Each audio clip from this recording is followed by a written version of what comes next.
Okay, in this presentation we're going to look at probability density functions, or as I'll call them, PDFs. Okay, now essentially usually a PDF is denoted small f of x, so I'm just going to say f of x here.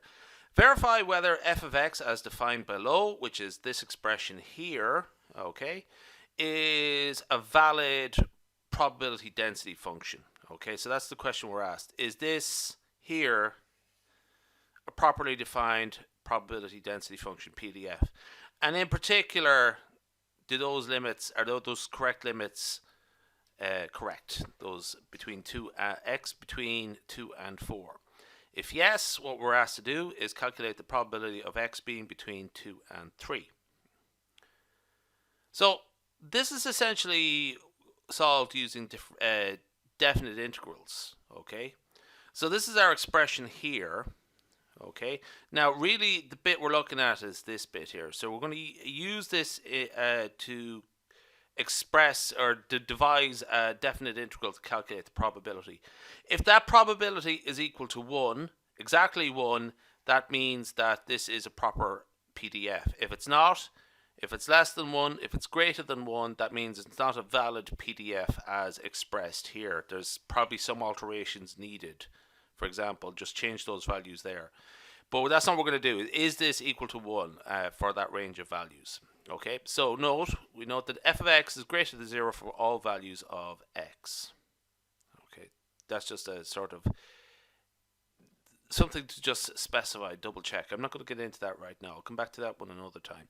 So essentially what we have to do here is integrate, definite integral here. Okay, now if we don't know what our limits of integration are, or usually to start off, we might just say infinity to minus infinity, or sorry, minus infinity to infinity. Okay, but we can narrow our interval between x between 2 and 4 there. So that's why we're able to re-express this expression here with those updated limits of integration for our definite integral, because that's pretty much what we're told here, and it's 0 otherwise. Okay. Now, so 1 over 18 times the integral of 1 over 18 times 3 plus 2x. So essentially what I'm going to do there is just quickly take that 1 over 18 out of it. Okay. And what we are going to do there is, just to start off with, we're just going to integrate that. Okay. And then this should be a straightforward integration. So it's 3x plus x squared, okay? And what we're going to do here is evaluate that as a definite integral with those limits of integration, okay?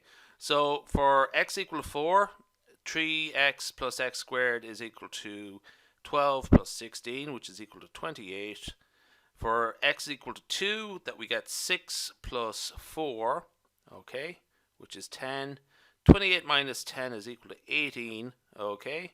So what we end up with here is 18 over 18, and that's equal to 1. So that means it's a valid, f of x is a valid, proper, well-defined probability density function. Okay, so we can move on to the second part here, and what we're asked to do is evaluate this expression here, probability of x being between 2 and 3, or 2 less than or equal to x less than or equal to 3, okay?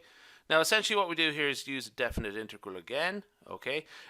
This is actually very similar. In fact, the main thing we're going to do here is actually just change our limits of integration there. So that's 3 and 2, whereas previously it was 4 and 2, okay?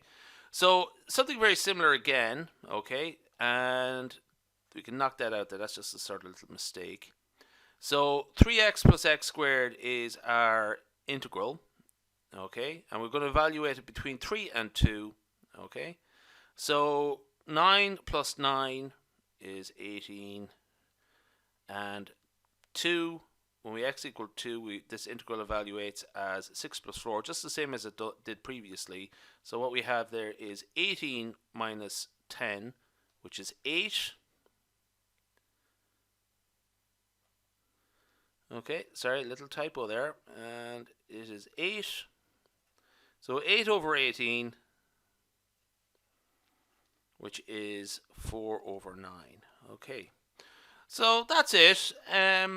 So the key things there were using the limits of integration for definite integrals, and just knowing how to use definite integrals for evaluating PDFs and how their relationship with PDFs. Okay, so we'll leave that there.